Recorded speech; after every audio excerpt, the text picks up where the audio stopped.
comment travailler efficacement. Le temps dédié à notre concentration est réduit de plus en plus au fil des années. Selon une étude réalisée auprès de 4150 cadres, il ne serait plus que de 12 minutes. Il faut savoir qu'aujourd'hui tu es dans la suractivité de choses inutiles et dans l'inactivité de choses utiles. Tu commences ta journée, tu te dis je dois faire ce projet-là, je dois me mettre dedans, je dois me concentrer. Donc par exemple, tu as un projet professionnel, tu commences à travailler. Donc au bout de 5-10 minutes, tu es concentré, voilà, tu es plongé dedans.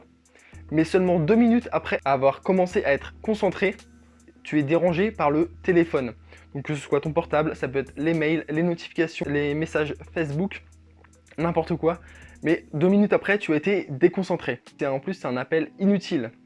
Donc finalement, tu ne vas pas répondre, tu auras perdu du temps pour rien. Et une fois que tu vas te replonger dans ton activité, il va te refalloir encore 5 à 10 minutes pour te replonger dedans. Donc si tu mêles à ça, si ça arrive plusieurs fois par jour, si tu mêles à ça les mails, les notifications, les messages Facebook, les messages Insta, les messages Snapchat, n'importe quoi, si tu cumules tout ça à la fois, tu ne seras quasiment jamais concentré dans ta journée. Donc aujourd'hui, rester captivé dans ces tâches est vraiment devenu un challenge énorme. Il faut vraiment pas que tu sois déconcentré dans tes tâches. Donc si tu cumules toutes ces distractions, ton cerveau sera en permanence déconnecté de sa tâche principale, qui est de réaliser ton projet professionnel. Aujourd'hui, je vais te parler de ma méthode pour ne plus être dérangé. Alors pour ça, il y a 2 méthodes. La première, c'est de balancer ton téléphone par la fenêtre. C'est pas la chose la plus facile à faire, on va pas se mentir.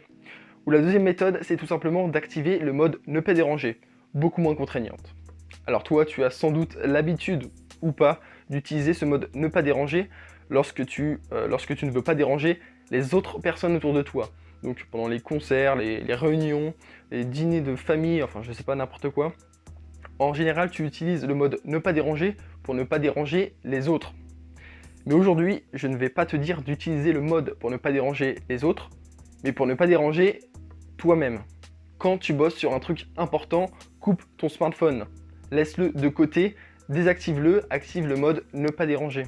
Qu'est-ce qu'il y a de plus important entre rester concentré sur une activité qui va être utile ou rester concentré ou se concentrer sur des choses totalement futiles telles que des appels intempestifs, des mails, des notifications Insta, n'importe quoi. Qu'est-ce qu'il y a de plus important? Utile vs futile. Je pense que tu as choisi ton camp, c'est bien évidemment l'utilité qu'on va choisir, donc l'utile. Aussi, le gros avantage, je vais te parler maintenant de l'avantage d'activer ton mode ne pas déranger, parce que tu pourras me dire aussi d'éteindre ton téléphone ou d'activer le mode avion.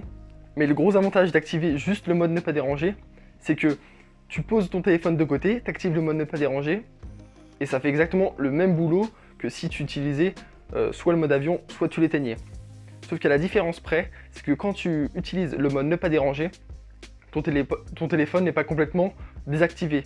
Donc je te conseille au bout de 30 minutes dans ton activité de regarder ton téléphone si tu n'as pas reçu d'appel d'urgence. Parce que par exemple, tu as un ami ou tu as de la famille qui a besoin d'urgence immédiate, eh bien vaut mieux que ton téléphone reste activé. Parce que si tu le mets en mode avion ou tu l'éteins, eh bien tu ne pourras pas savoir qu'est-ce qui s'est passé. Donc vérifie ton téléphone tout de même toutes les 15 à 30 minutes. Enfin, une fois que tu auras fini une partie de ta tâche, regarde tout de même ton smartphone. Ne reste pas coupé du monde totalement non plus. Faut pas que tu manques une urgence. Donc pour moi, le mode ne pas déranger, il faut vraiment l'utiliser davantage que le mode avion, ou de l'éteindre. Souvent les gens l'utilisent moins, je ne sais pas pourquoi. Ou alors l'utilisent, mais pour les autres. Et comme je te l'ai dit, il ne faut pas l'utiliser pour les autres, mais pour toi-même. Donc je pense que tu auras compris ce que je voulais te transmettre à travers cette vidéo.